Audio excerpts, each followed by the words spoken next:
How did I come into the world? It's interesting to say that I came from a rather unusual relationship in Brazilian culture. At least it was 50 years ago. My mother and father came from completely different backgrounds and had opposite goals. My mother was the first daughter of an immigrant couple and became the family's pearl, her father's pride. However, she was forced into an arranged marriage which ended in divorce in less than a year. Just think about what it meant for a middle-class family to be a divorced woman at the age of 20. The process was litigated and lasted 7 years in court, involving death threats, which led my mother into depression and traumas that followed her throughout her life.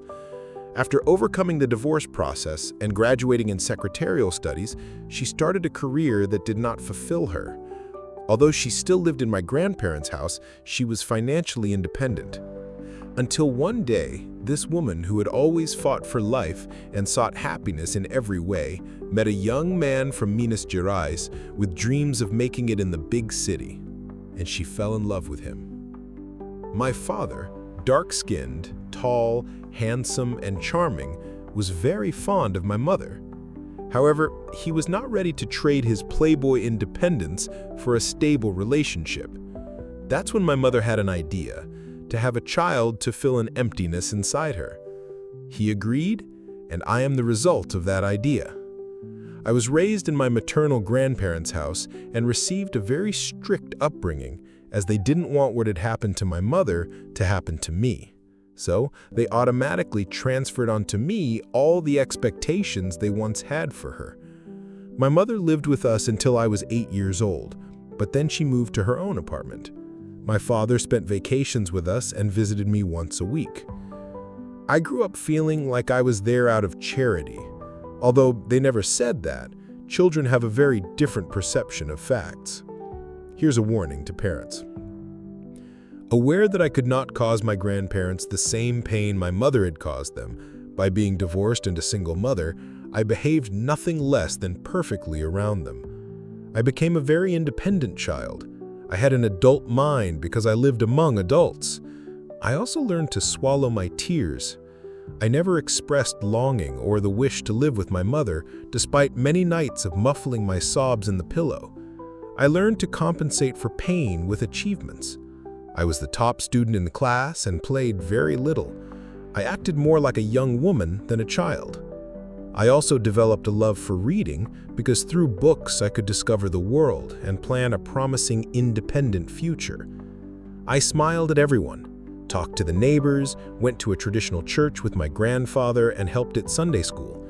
I was seen as an example for other girls, but I hid a rejection complex. Until at 12 or 13 years old, I faced the most difficult moment of my life, the one that shaped my personality, my reactions, and attitudes for many years. I was sexually abused by a family member. He was the most beloved, the most intelligent, and the favorite. It's important to understand that a child's perception back then was very different because no one spoke with children about sex or abuse.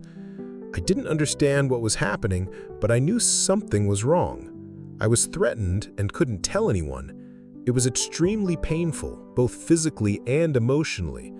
I felt ashamed.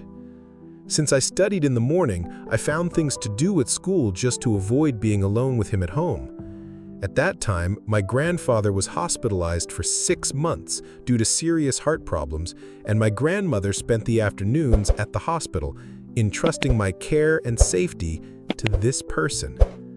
Just imagine. For more than a year of abuse, I put a smile on my face, pretended to be a bright girl, and went through my days hoping I wouldn't be used by that man again. Obviously, it left horrible scars in the way I acted and behaved, but one thing I was proud of. I went through it alone and didn't make my grandparents sad. My mother and father had their own problems and lives. They never even imagined what was happening to me. You may be wondering why I didn't talk to anyone, ask for help, or tell the teachers at school. Remember, I felt I was living there as a favor. I couldn't disappoint my grandparents. He was their favorite. I feared no one would believe me. I had to be strong and endure it. Later, my silence became another accusation I had to deal with inside myself. I believe even today there are those who point the finger and say I share some of the blame for not asking for help. To be continued.